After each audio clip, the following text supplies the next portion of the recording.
بتحبي تاكلي الفراخ مشوية أو حتى مقلية، بس دايمًا كل ما تعملي هتلاقي فيها ريحة زفارة. النهارده هنتكلم عن موضوع مهم جدًا بيهم ناس كتير وبيوت كتير، هو غسيل الدجاج أو الفراخ. إزاي نغسل الدجاج كويس بحيث ما يكونش فيه أي ريحة زفارة أو ريحة غير مستحبة أثناء الأكل. هنتكلم عن الطريقة السليمة لغسيل الفراخ، وكمان خطوات بسيطة هنتخلص بيها من أي ريحة زفارة. شوية خطوات نركز بس مع بعض كده. عندي هنا فرختين. الطريقة السليمة لغسيل الفراخ مش ان انا احط الفرخة تحت المية واسيبها، لا، انا بحطها في اناء عميق وبملى الاناء دوت بمية وبغسلها بايديا كويس جدا. هنا غسلنا الفرختين زي ما انتوا شفتوا ونشفناهم كويس جدا، وهنعمل لهم خلطة كده بسيطة بس هتضيع اي ريحة للزفارة. عندي هنا 6 معالق من الدقيق، دقيق عادي خالص. أي نوع دقيق تحبيه، ممكن دقيق اللي هو الفاخر أو الدقيق الذرة سواء أبيض أو أصفر. وكمان هضيف لهم معلقتين من الملح. لكل 3 معالق بضيف معلقة من الملح. أنا هنا ضفت 6 معالق من الدقيق، هضيف لهم معلقتين كبار من الملح. والمكون اللي هيضيع ريحة الزفارة ده أول مكون معايا أول تركة هي الفانيليا الخام. هضيف منها رشة كده بسيطة، يعني حوالي نص معلقة صغيرة، وطبعا هي فانيليا خام فريحتها هتبقى قوية جدا. هنقلب بقى كل المكونات دي مع بعضها، وهنبتدي ان احنا نعمل مساج كده للفراخ بتاعتنا بعد ما غسلناها وشطفناها كويس جدا تحت المية الجارية. عندي هنا صينية هبتدي ان انا احط عليها الفراخ، وهبتدي ان انا بمنديل وهنشف الفراخ من بره وجوه كويس جدا. لازم الفراخ تكون متصفية ومنشفينها كويس جدا من اي سوائل او مية فيها، عشان الخلطة بتاعتنا ديت نعرف ان احنا نفرك الفراخ بيها ونعمل لها مساج مظبوط، عشان الدقيق والملح بتاعنا وكمان الفانيليا يتغلغلوا كده في الفراخ بتاعتنا وفي الأنسجة بتاعتها ويضيعوا أي ريحة للزفارة.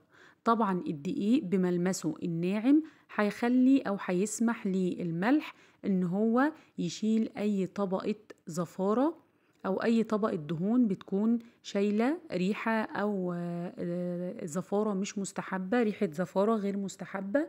هنبتدي إن احنا ندعك كده الفراخ من بره ومن جوه كويس جدا عشان نشيل اي طبقة. بيكون ساعات الجلد عليه طبقات كده صفرة، دي طبقة دهون بتكون شايلة جواها ريحة زفارة، فاحنا هنتخلص منها وهنبتدي ان احنا نشطفها ونغسلها كويس جدا بالمية العادية خالص. بس مهم جدا ان احنا نسيب شوية الخلطة او الدقيق دولت، يعني حوالي 10 دقايق عليها كده بعد ما دعكناها كويس جدا، وبعد كده غسلناها زي ما انتوا شايفين.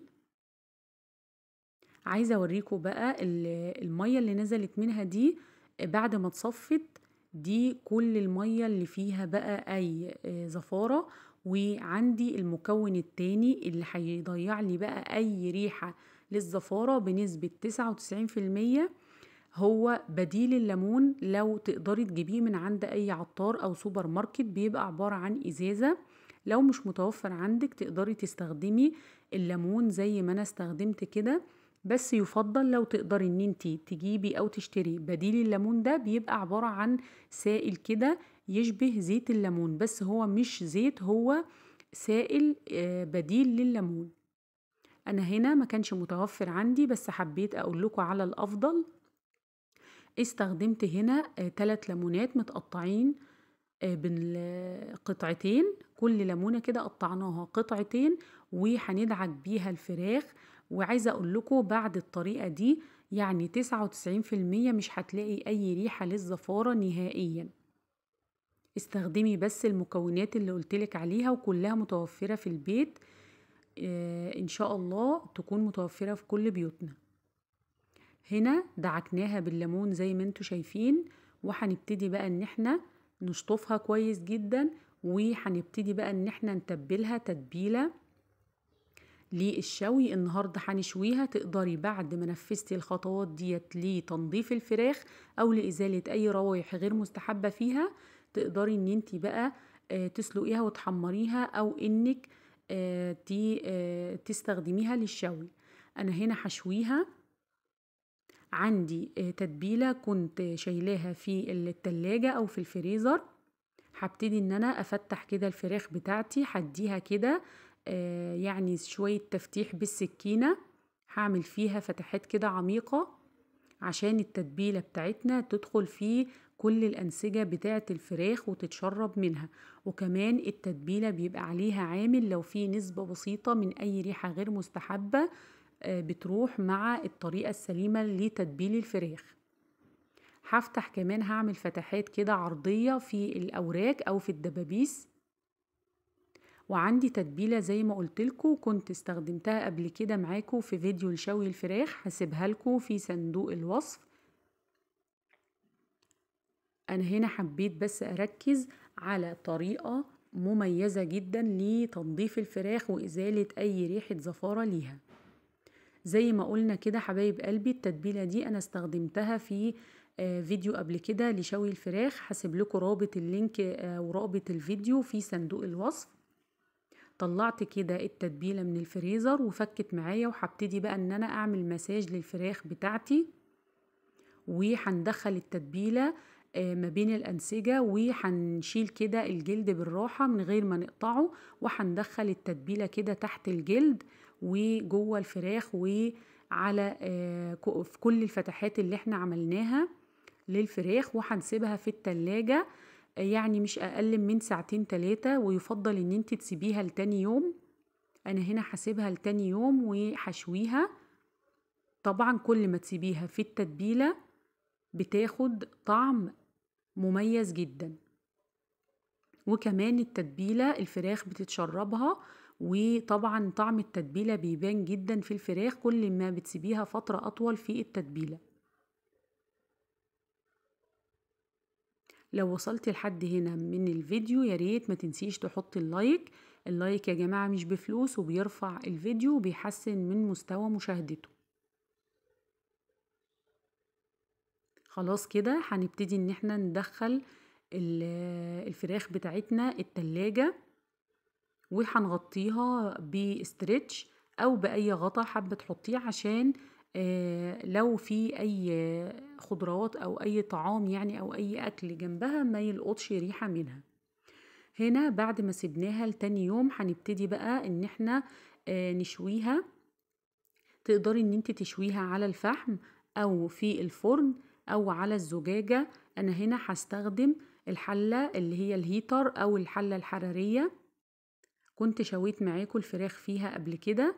لو حابين ان انا اعمل لكم ريفيو عنها واقول لكم هل هي كويسة في الاستخدام ولا لأ، وهل هي منجزة ولا لأ، اكتبولي في التعليقات واعمل لكم ريفيو كامل عنها.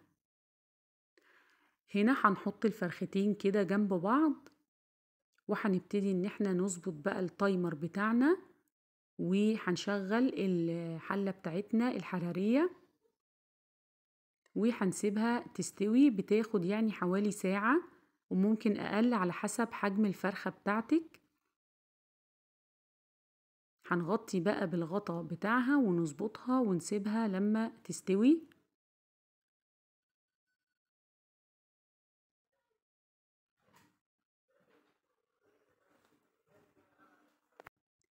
زي ما انتوا شايفين يا حبايبي كده، هنا الفراخ بتستوي معانا وهتاخد لون جميل.